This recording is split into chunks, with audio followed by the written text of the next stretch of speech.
Imagine being a father watching helplessly as animal control drags away your blind son's guide dog, his only lifeline to independence, while a ruthless HOA president smirks in satisfaction. John Carter never imagined that moving to a peaceful neighborhood would turn into a nightmare with lies, sabotage, and cruelty targeting his vulnerable son. When dark secrets from the past emerge, the fight for justice intensifies, pushing John and his son to their limits. Will courage and truth prevail? Stay tuned for this gripping story of resilience and redemption. John Carter adjusted his son Ryan's sunglasses as they stood on the porch of their new home. The move was supposed to be a fresh start, a chance for Ryan to adjust to life after the accident that took his sight. Ryan, once a vibrant and fearless teenager, was still trying to find his way in a world that had gone dark. His guide dog Buddy was more than just a pet. He was Ryan's lifeline, his guardian, and his newfound courage. John took a deep breath, trying to mask his own anxiety with a smile. "What do you think, Buddy?" he asked, nudging his son gently.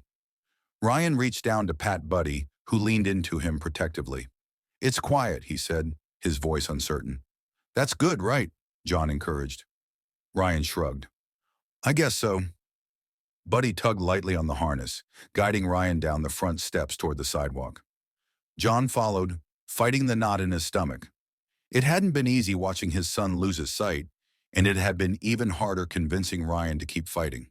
But they made it through, and this new neighborhood promised a clean slate. 3 weeks in, John finally felt like they might be settling down. Neighbors waved and nodded when they passed, and a few stopped by to introduce themselves. One evening, Mrs. Jenkins from across the street even dropped off a casserole, her voice warm and genuine as she asked about Ryan and admired Buddy. Things seemed peaceful, normal even. That illusion shattered one morning when John found a letter shoved under the door, stamped with the official HOA logo. He frowned, tearing it open. His blood ran cold as he read, "Unauthorized pet on premises. Violation of HOA Regulation 7.3. Animal must be removed within 72 hours or face daily fines." John read it again, his hands trembling. How could they call Buddy a pet? He was a certified guide dog, protected under federal law. Before John could fully process the shock, Ryan came down the hallway, Buddy at his side. "What's wrong, Dad?" Ryan asked, sensing the tension. John forced a smile.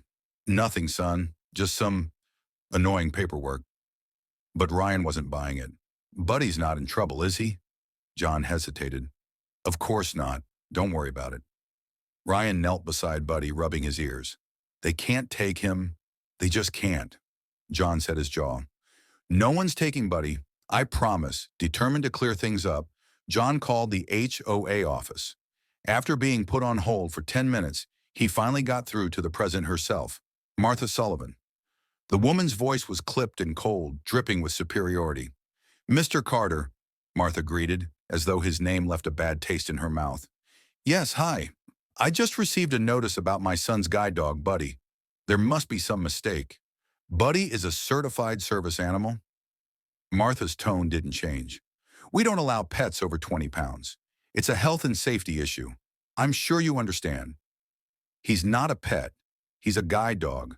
ADA regulations protect his right to be here." "I'm well aware of people who abuse those laws," Martha replied coolly. "You know, pretending to be disabled just to break the rules. Very convenient." John's temper flared. "My son is legally blind. Buddy is his guide dog. This isn't some loophole." "Perhaps you'd like to discuss it at the next HOA meeting," Martha snapped. "But the rules are the rules. Remove the animal or face the consequences." John hung up, seething. He knew this wasn't over. Later that day, he and Ryan decided to visit the community pool to cool off and clear their heads. Ryan had always loved swimming. It was one of the few things that still made him feel normal.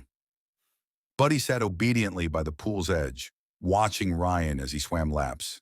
Then Martha showed up, accompanied by 2 other board members. She marched straight to Buddy, pointing dramatically. "Dogs are not allowed in the pool area," she shouted, loud enough for everyone to hear. John stepped forward. "Buddy's a guide dog. ADA regulations." "I know all about people who fake disabilities to bend the rules," Martha interrupted. "Your son doesn't even look blind. I've seen him using his phone." Ryan froze mid-lap, his face falling. John clenched his fists. "How dare you?" Martha scoffed. "We all have problems. I have arthritis, but you don't see me bringing a horse for support. This is a public health risk." That's when Jack Rodriguez stood up from his sun chair, folding his newspaper with a deliberate snap. "Enough, Martha. You're harassing that boy. That dog's more useful than half the board members combined." Martha shot him a glare but didn't respond. "The board will hear about this," she huffed, storming off. John helped Ryan out of the pool, wiping his son's wet hair from his face. Ryan was shaking, trying to hide his tears. "Why does she hate Buddy so much?" he whispered. John didn't have an answer. All he knew was that he wasn't backing down. That night, he called their lawyer and recounted everything. "This isn't just a neighborhood dispute anymore," the lawyer said grimly. "This is a federal violation. I'll draft a letter and file a formal complaint." Meanwhile, Martha ramped up her tactics. Anonymous complaints about noise violations. Trash cans mysteriously knocked over. Reports of Buddy supposedly barking at children. Things that never happened. John could feel the neighborhood turning against them. A few neighbors even stopped waving, their eyes filled with doubt and suspicion. Ryan became quieter, retreating to his room more often, avoiding the streets where whispers followed them. One evening, he came home pale and shaken. "Someone was following us," he mumbled. Buddy kept looking back. "I heard footsteps. I'm sure it was her." John's heart pounded. He couldn't prove it, but he knew Martha was behind this. The next morning, they woke to find neon pink violation notices plastered all over their house, citing grass length, trash placement, even window coverings. John ripped them down, fuming. That evening, as they tried to enjoy a quiet dinner, a rock shattered the living room window, scattering glass across the floor. John rushed to the door, but no one was there, just the sound of a car speeding off down the street. Ryan knelt on the floor, hugging Buddy tightly, his body trembling. John knew this wasn't just about HOA rules anymore. Martha wasn't just trying to remove a dog, she was trying to break them. He needed to fight back. But what he didn't know was that Martha's obsession ran deeper than he could ever imagine. The days passed in a tense blur. John couldn't shake the feeling that Martha wasn't just trying to enforce the rules. She was waging a personal vendetta. But why? What had they ever done to her? He was determined to find out. One evening, while John was reviewing documents with his lawyer, Ryan came into the living room holding his phone. "Dad," he said quietly, "I think you need to hear this." John looked up, noticing Ryan's pale face. "What is it, son?" Ryan hesitated. "When Buddy and I were walking near the park earlier, I accidentally left the voice recorder on. I've been using it to practice my navigation, but I recorded something strange." He played the recording. At first, it was just the usual sounds of Buddy's paws on the sidewalk, the wind rustling through trees. Then faint but unmistakable, Martha's voice. "People like them don't belong here," she hissed. "That damn dog is a threat. I'll make sure they're gone, one way or another." John's stomach twisted with anger. "Where was she?" "Behind the bushes near the playground. I didn't even know she was there," Ryan whispered. John clenched his fists. It wasn't just paranoia. She was stalking them. He sent the recording to his lawyer, who promised to add it to the case. The next morning, as John was leaving for work, he noticed something odd about the front yard. Buddy, usually calm and collected, was barking frantically at a patch of grass near the mailbox. As John approached, he saw a suspicious pile of meat scattered on the lawn. His gut told him something was wrong.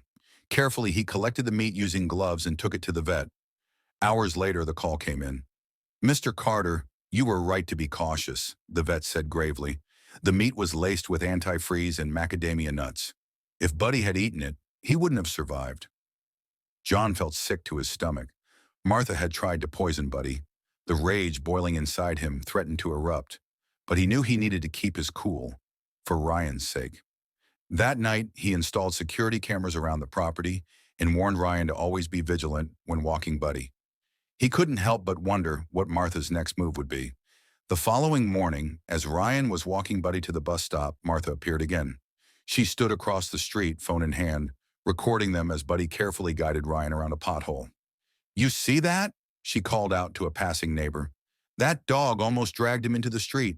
It's only a matter of time before someone gets hurt. John approached her, keeping his voice steady despite his fury. What the hell is wrong with you, Martha? Stop harassing my son, Martha smirked. Harassment? I'm just documenting safety concerns. It's my duty as HOA president. You're stalking a disabled minor, John shot back. That's a felony, Martha scoffed. Good luck proving it. A few days later, John got a call from Susan Baker, one of the few neighbors who seemed sympathetic. She sounded nervous, whispering into the phone.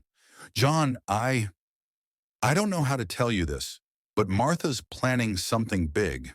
She's bragging about it to her little group. Says she's going to stage an incident to get Buddy declared dangerous. John's jaw clenched. What kind of incident? I don't know the details, but she's been talking about how easy it would be to get animal control involved. She wants to provoke Buddy somehow and get it on camera. You have to be careful. John thanked her and hung up, his mind racing. That night, he stayed up late formulating a plan to protect Buddy and Ryan. He couldn't just wait for Martha's next move. He needed to get ahead of her. The next day, John made a trip to the local library and spent hours digging through public records, trying to find anything about Martha. He couldn't believe his eyes when he stumbled upon an old news article. Martha had been involved in a lawsuit at another HOA years ago, something about targeting a family with a service animal. The case had been settled out of court. Then something even more shocking surfaced. An old newspaper clipping mentioned Martha's estranged son, Adam Sullivan, who had been institutionalized as a child due to severe autism. The report hinted at allegations of neglect, but the case had been closed quietly. John felt a chill run down his spine. Was Martha's hatred of service animals tied to her own past? He called the mental health facility where Adam had been admitted. To his surprise, he learned that Adam had recently left the institution and was living independently at a group home just outside of town. Intrigued and desperate for answers, John arranged a visit. When John arrived, he was greeted by a kind social worker named Denise. She led him to a small community room where Adam was sitting with his service dog, Cooper, practicing some simple tasks. Adam was a tall young man, quiet and reserved, but his face lit up when Cooper responded to his commands. John introduced himself, careful not to mention Martha right away. That's a great dog you've got there, he said gently. Adam smiled faintly. Cooper helps me a lot, makes life easier. John hesitated before asking, Adam, I heard you're related to someone named Martha Sullivan. Is that your mom? Adam's smile faded. He looked down, nervously stroking Cooper's fur. Yeah, but she doesn't like dogs. Or me. John's heart ached. Why doesn't she like dogs? Adam's expression tightened. She said I was broken. When Cooper came, I finally felt okay. But she never visited, didn't want people to know. John realized the truth in that moment. Martha's twisted obsession with getting rid of Buddy wasn't just about HOA rules. It was about hiding her own shame and guilt over abandoning her disabled son. Adam, John said softly, would you be willing to come to a community meeting and tell people about Cooper? About how he helps you? Adam hesitated but then nodded slowly. If it helps someone like me, I can try. John left the group home that evening with renewed determination. Martha had tried to bury her past, but now he had a way to reveal the truth. The final confrontation was coming, and John knew he needed to prepare for anything. He called his lawyer and told him everything. It was time to put an end to Martha's reign of terror. Little did John know that Martha was already putting her next most dangerous plan into motion. The day of the HOA meeting finally arrived. John could feel the tension in the air as he made his way to the community center with Ryan and Buddy by his side. News had spread fast. Something big was going to happen tonight, and everyone wanted to be there to witness it. John had spent the last few days meticulously preparing his case, gathering evidence, and coordinating with his lawyer and Adam. He knew that exposing Martha's truth was their only chance to stop her, once and for all. As they entered the crowded room, John could feel the eyes of the community on him and his son. Buddy remained calm, sensing Ryan's unease, and stayed close to his side. Martha sat confidently at the head of the table, flanked by a few board members who still supported her. Jack Rodriguez, who had been staunchly on John's side, gave them a reassuring nod from the front row. George, the HOA treasurer, called the meeting to order. Tonight's agenda includes addressing ongoing concerns regarding service animals and recent incidents involving the Carter family. He glanced at Martha, his discomfort obvious. We also have some new evidence to review. Before John could speak, Martha shot to her feet. I have something to present first, she declared, holding up a file folder. John tensed as Martha handed out copies of her evidence to the board members. I have official documents from animal control stating that Buddy was reported as a dangerous animal after attacking a child near the community mailboxes. Additionally, I have testimonies from multiple neighbors who witnessed aggressive behavior on numerous occasions. The crowd murmured, exchanging worried glances. Ryan squeezed Buddy's harness, his knuckles white. Martha continued, this so-called service dog is a menace to our community. For the safety of everyone, I demand that Buddy be removed immediately and permanently banned from the neighborhood. John stood up, voice steady but firm. That's not going to happen. Because your evidence is fake, and your entire crusade against Buddy is based on lies. Martha's eyes narrowed. You're calling me a liar? Yes, John shot back. And I can prove it. He pulled out his phone, connecting it to the projector. First, let's address the supposed attack at the mailboxes. He played security footage from Mr. Chen's camera, which clearly showed the area at the time of the alleged incident. Empty except for Martha herself. No Ryan, no Buddy. Martha's confident expression faltered as the board members leaned in closer. John didn't let up. We also have footage from our own security camera showing that Ryan and Buddy were home at that exact time, preparing for school. Your entire report to animal control is fabricated. George frowned, glancing at Martha. Ms. Sullivan, do you have any response to this? Martha huffed indignantly. Video can be edited. You can't trust these recordings. That's not all, John countered. I also have testimony from multiple neighbors who witnessed Martha stalking and photographing Ryan while he was walking Buddy. Without permission. That's harassment of a minor. Gasps echoed around the room. Martha's face grew red with fury. You're twisting the facts, she screeched. John ignored her outburst and signaled to the door. There's someone else who has a story to share. Someone you abandoned and tried to erase from your life. The door opened and Adam walked in, holding Cooper's harness with steady hands. The room fell silent as he approached the front. Martha went pale, stumbling backward, her mouth opening and closing without sound. Hello, Mother, Adam said, his voice calm and resolute. It's been a long time. Martha's face twisted with disbelief. What are you doing here? You're supposed to be locked away? Hidden from your perfect little world? Adam shot back, his voice gaining strength. You told everyone I was broken. You said dogs were for the weak. You left me in that place and never looked back. Tears filled Martha's eyes, but Adam wasn't finished. You hated that I wasn't perfect. You hated that I needed help. So you blamed me, punished me, and pretended I didn't exist. But guess what? I'm doing just fine. Cooper helps me. He's more of a family than you ever were. The audience was stunned into silence. Jack Rodriguez cleared his throat, breaking the tension. That's enough, he said. This isn't just about a dog anymore. This is about abuse and power. John stepped forward. Martha Sullivan has used her position to target not only my family, but others as well. She's manipulated rules to her advantage and abused her authority to harass and intimidate residents. It's time we take back our community from her tyranny. George nodded, visibly shaken. We'll be conducting a full investigation into all complaints filed by Ms. Sullivan. Effective immediately, her position as HOA president is suspended pending the outcome. Martha erupted in anger. You can't do this to me. I built this community. I protected it from filth and chaos. Her rant was interrupted by the arrival of uniformed officers who had been called earlier by John's lawyer to be present for safety reasons. One of them approached Martha. Ma'am, we have a warrant for your arrest on charges of filing false reports, harassment, and attempted animal cruelty. Martha's face went from red to white as the officer read her rights. In a final act of desperation, she tried to lunge at Adam, but Cooper barked sharply, causing her to recoil. The officers restrained her and led her away, leaving the room in the stunned silence. As the door closed behind her, George took a deep breath. This meeting is adjourned. We'll regroup once we've sorted out the damage she's done. Neighbors slowly approached John and Ryan, offering apologies and support. Adam stayed back, unsure of his place, until Ryan approached him. "Thank you," Ryan said softly, "for standing up." Adam gave a small smile. "You're brave, you know that?" "More than I ever was." Ryan patted Buddy's head. "It's not about being brave. It's about protecting those who protect us." Jack clapped John on the shoulder. "You did it, man. You took her down." John looked around at the gathering crowd, feeling a sense of relief mixed with sadness.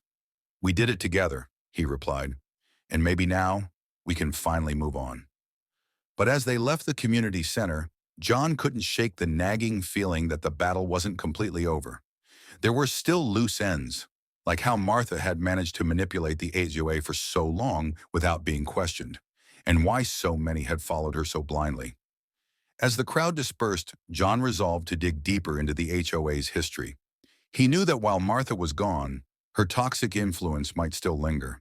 He couldn't let his guard down just yet, not when there was still a chance that someone else might pick up where she left off. In the weeks that followed, the neighborhood gradually adjusted to life without Martha's iron grip. Without her manipulating the rules and terrorizing families, people seemed more at ease, more willing to greet each other on morning walks or chat while tending their gardens. The HOA board, now led by George and a few other reasonable members, set about revising their policies to prevent another power-hungry leader from taking over. They called the new guidelines the Buddy Rules, in honor of Ryan's loyal guide dog. John couldn't help but feel a sense of cautious optimism as he watched Ryan regain his confidence. Buddy seemed happier too, no longer tense and always on alert. One afternoon, as they walked through the neighborhood, John noticed something different. Colorful signs had sprung up on lawns all around the block. They read, "Service animals welcome here. We stand with Buddy and Ryan. Inclusivity matters." John couldn't hold back his smile. It was a small but powerful victory, a message that Martha's hateful rhetoric hadn't won. Neighbors approached to apologize for doubting them, sharing stories of how Martha had manipulated or bullied them in the past. Even those who had once sided with her now expressed regret, realizing how blinded they had been by her manipulations. But not everything was perfect. Martha's influence still lingered in unexpected ways. Some HOA members who had been her close allies tried to downplay their involvement, pretending they had been unaware of her actions. John knew better than to trust their sudden change of heart. He couldn't let the HOA board fall into the same toxic cycle. Determined to create lasting change, John stepped forward during the next community meeting. "We can't just move on like nothing happened," he said firmly. "It's not just about kicking out one bad leader, it's about making sure no one ever abuses power like that again." The board agreed and worked with legal advisors to establish new bylaws ensuring transparency, accountability, and equal rights for disabled residents. Jack Rodriguez became the new president, a trusted and compassionate leader who genuinely cared about the community's well-being. Meanwhile, news of Martha's downfall spread far beyond their neighborhood. Local news outlets covered the story, highlighting how one family's fight for justice exposed systemic abuse of power. Adam became an unexpected advocate for disability rights, speaking publicly about his own experiences. His honest and vulnerable testimony moved many people to rethink how they treated those with disabilities.